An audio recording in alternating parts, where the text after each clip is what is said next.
So I guess first just start by talking to me about what this partnership is.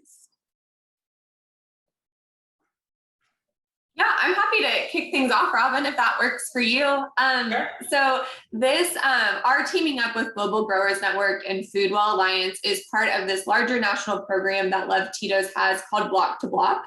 And this is a program that was inspired by Tito himself and this farm that he built for out at the distillery to provide access to fresh food and healthy produce, for our team at Tito's. And so we took this idea and started building a program where we've teamed up with nonprofits across 28 cities across the country to work to help increase access to fresh and healthy food through community gardens and urban farms. So we were really lucky to be able to work with Robin at Global Growers and the Foodwell Alliance team to find a project with Decatur's Kitchen Garden that we can help not only with volunteers, but also through monetary support to really expand and help enhance to better serve the community. And so why Decatur Kitchen Garden? Lindsay, you want to take that? Yeah, I can. So we had started our relationship with Foodwell Alliance back in 2020, and we kind of had to adjust our relationship due to the pandemic, as I think we've all, learned to pivot over the past year and a half. And so we were talking with them again this year about really wanting to get out and be able to get our hands dirty safely and volunteer and serve the community. And they came back to us with a couple different gardens that they work with that may be good opportunities for us to get involved with. And Decatur's Kitchen Garden just really stood out because of how community oriented it is and how it's, really bringing all of these different types of people together to grow food for themselves and for the benefit of their community. And we were just really excited about that prospect and then being able to help, continue to enhance that space so that they continue to produce this great food that they have for themselves and their fellow community members. So I know community gardens were created basically to combat food deserts and just, so that people can have fresher food and, that type of thing. Can you talk to me about the Decatur Kitchen Garden and, its purpose and who it feeds, when did it begin, that type of thing? Sure, I can take that, Lindsay, if that sounds good. Great, thanks. And yeah, community gardens, I think, are created for, I don't think there's like a monolithic community garden concept out there. They're created for so many reasons and really to be, I think, most really responsive to the context in which they're in. So Decatur's Kitchen Garden is a vibrant 2-acre community garden that was started in 2012 as a partnership between Global Growers Network and the city of Decatur. So it's on city-owned land. The city granted, 2 acres of land for this purpose. And the garden that Global Growers Network designed there hosts 35 former refugee families who grow fresh food for their families on fairly large plots. And so as a community garden, it is unique for having very large plots of land where a family can grow a meaningful amount of food to really make an impact on their family's economics and food security and overall well-being. We as an organization across our network of sites prioritize access to land and growing space, specifically for low income and low wealth households. And so that's a very important part of our work. And we know that garden members are considered food insecure based on their eligibility for SNAP benefits or food stamps. And so not only does Decatur's Kitchen Garden help to increase the amount of fresh food available in the household, but it also ensures that culturally familiar foods remain a part of the diet and that traditional diets can be maintained. But significantly, the average family at Decatur's Kitchen Garden saves around $750 a year at the grocery store, which makes a huge impact for families that are living right at or just around the poverty line. So the food is free. If someone wants to get food from your garden, it's free, it's accessible to everyone? The food that's grown in garden members' plots belong to those families, but also it would be, anything that's produced would belong to that family. They would not need to pay for that food. In addition to the food that is produced in the individual garden member plots, Global Growers Network also planted and maintains a fruit orchard. And that is fresh fruit that we're able to distribute at low or no cost to low-income members of our community. So about how many families would you say have a plot where they're growing their own food at your garden? At Decatur's Kitchen Garden, there are 35 families that have plots there, over 2 acres. Okay, and is there room for more to join, or? That site has had all of its plots full since its founding. And I think that's one of the amazing stories about Decatur's Kitchen Garden is that there's very little turnover there. And I think that speaks to the value that it has to the families and community members that participate. In addition to the 35 families that have plots there, the site is also open to the public. And so Global Growers Network, along with the City of Decatur and partners like Foodwell Alliance, use that space to host work days, service projects, school field trips. We also host educational workshops that are available to the general public. So in addition to directly supporting the food access of the garden members, we really try and open it as a vibrant green space and a place where members of the public in general are able to build a closer relationship with the local ecology as well as with where their food comes from. And how did you specifically get involved with the garden? So I'm one of the co-founders and I'm the current executive director of Global Growers. So I've been involved since the beginning and since the early conversations that we started to have. Our Decatur's Kitchen Garden is the second project that we ever started. The first one is located just a few minutes down the road called Umarima. That is a partnership that we have with a group of families specifically from East Africa that have a market garden. The city of Decatur watched the development of that other site and watched how we were able to transform another green space into a vibrant food producing area right in the heart of the city of Decatur.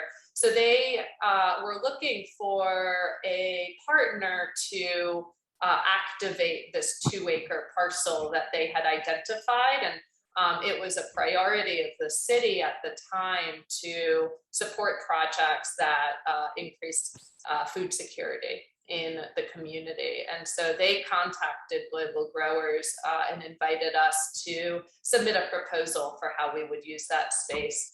And we worked very closely for about a year in the planning phases and getting funding for the project with the city.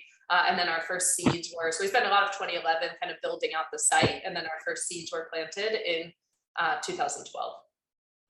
But why did you decide to why does Global Growers Network exist? Yeah, why? Why did you do this? Sure. So Global Growers Network exists because myself and my co-founder, Susan Pavlin, the two of us both have backgrounds of working both in Atlanta's refugee community in a social service capacity, as well as in local food system development of working on and with local farms. And so we both were able to kind of take that experience that we had gotten working in the food system to really understand that there was an unacceptable reality in our refugee resettlement community and process where you had more than 50% of refugees that are resettled in the United States come from agrarian backgrounds. So food and farming was really a way of life. And many of them are coming into this country with generations of knowledge and expertise in food production and in local food systems. And so they were instead being funneled into poverty level jobs, wage jobs that were really in the bowels of our industrial food system, mostly in chicken processing facilities, as well as in hospitality, working in hotels. And so we recognized that there was an opportunity to connect the talent of the local refugee community to capital in the form of land, primarily. From there, we began to work with growers to really help them create spaces where they could do the things that they're good at, that they're meaningful to them, and saw that as being a way to create the space and create the conditions for folks to use their skills, use their talents to improve their lives, as well as to contribute to the broader community. So we try and facilitate a lot of exchanges so that folks are able to share and preserve their cultural traditions within their families, but also with other local growers. So I would assume that being like an immigrant and a refugee, it would be hard to find any type of resources once you enter a new country. Yeah. So how were these people able to find you guys? Sure. So their first connection came out of a community leadership development program. And so sometimes I joke that Global Growers Network was really it was not our idea. This was something that we've been kind of continuing to support and steward in a way.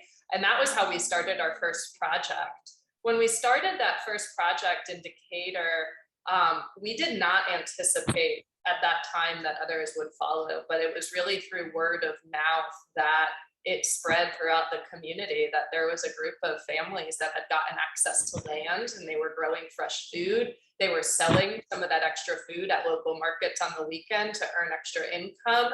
And we just started getting inundated with requests from there of other people who were interested in connecting to plots of land. So over the last decade, the organization has grown. We now manage 9 different locations, but Decatur's Kitchen Garden is still one of our primary kind of hubs of our work. The others kind of are attached to that in a way. And that's where our offices are, that's where our tools and equipment, all of that live. So Decatur's Kitchen Garden really is largely the hub of our work, which makes this such an exciting project, but it is part of a broader network. And people find us really primarily through word of mouth. We've been lucky and also under a good bit of pressure in that we've had a consistent waiting list for access to plots of land that has gone over 100 families long at points. And keep in mind that that's without any formal outreach or recruitment strategy. So we're not trying to push this as something that people should do. We're trying to respond to the interest and demand for these types of spaces. So Lindsay, how much money is Tito's giving to these gardens and to these refugees? So we're not giving any money specifically to any individuals. We're working with the nonprofits, which are Food Well Alliance and Global Growers, to address specific needs within the gardens. So, we're assisting with different things. I believe this garden, Robin, I know we've had to tweak some of the things just based on the project scope, but we're helping get the garden ready for fall. We're helping to build out a space that can be used for some of those more workshop type programs that Robin mentioned, helping to increase some like fencing and different things like that throughout the garden. And so we're just trying to do what we can to really meet the needs of the garden and the growers to help better support that long term. So there's not a specific number, a specific dollar amount? There's not. We've worked back and forth with Food Well Alliance and Global Growers to figure out what the needs are of the garden and the growers and where we can meet them and how we can best support. And then we've also worked to help them develop this resource drive as well, to continue to, provide more tools and things like that that we may not be able to provide at this time, but to help us to continue, this kind of energy and excitement around getting the garden ready for the fall and helping these growers to be able to, maximize the space to the best of their ability. And I'll add a little detail to that just to say that, Tito's is really helping through Food Well to make a pretty significant enhancement to some of the infrastructure of the garden. In addition to just being plots of spaces that grow food there, as I mentioned, this is a place where those families, the garden members and families who participate in the project oftentimes they'll come and spend an entire day there. And it's not uncommon to get to see 3 generations working in the garden together, grandparents, parents, and their young children. And so some of what Tito's is investing in is really making major improvements and enhancements to some of the common areas that all of those families use. And so as they get into the garden and come into the space, it's going to be much more welcoming. There will be more places to gather, to sit, and to really be able to show how valuable this is as a green space in the community. And so we're also going to be working with some of Tito's staff as well as community volunteers on several service projects around the site. So making it a chance for community members to contribute, get their hands dirty. Because again, this is on a public property. So in addition to the garden members, who are really the primary beneficiaries, we have hundreds more secondary users of the site that will ultimately benefit from the enhancements and improvements. So I know we're working on things like a new garden entrance, new signage, refreshing kind of a pavilion area, making a cleaner space where garden members can wash their produce when they're finished. Supporting some of pathways. The site also includes a pollinator garden that's going to get some attention, much needed attention to it, as well as some just kind of general landscaping to enhance the feel of the space. And that's especially meaningful for us because, we've recognized over the years that when we talk about, access to land, almost, I mentioned our grower network is comprised of low income and low wealth families, and most of them rent apartments. And so having a place to go, a place you can spend time, is a really meaningful part of their lives. And just in terms of like getting access to land is one thing, but getting access to high quality land and spaces, that makes a significant difference. And so we don't want to just offer up, the leftover corner of a field that's kind of dusty and eroded and overrun. I think that what Tito's is helping us to do is really create a space that shows the value that we have for this type of work. And I think it will really speak for itself in the outcome. Well, I really think what you guys are doing is beautiful and nice, and I appreciate you guys taking the time to talk to me. Is there anything else that either one of you want to share that I didn't ask about? Well, you should come on out. You should want to know all the details of where to show up and I'm sure. when you can come for a visit. We'd love to host you if you're interested. Okay, yeah, I do want to come see. I'll send you guys an email and we can schedule it. Cool. Yeah, that would be great. And I just want to say thank you, Jessica. Like, we're really excited about the opportunity to get to work with Global Growers Network and Food Wall Alliance and be able to, get our hands dirty and get back out into the community and give back after, a year where a lot of us had to spend time apart. So we're just really thrilled, to get to talk to you and be able to share more about this, volunteer project as well as our block to block program. So thank you very much.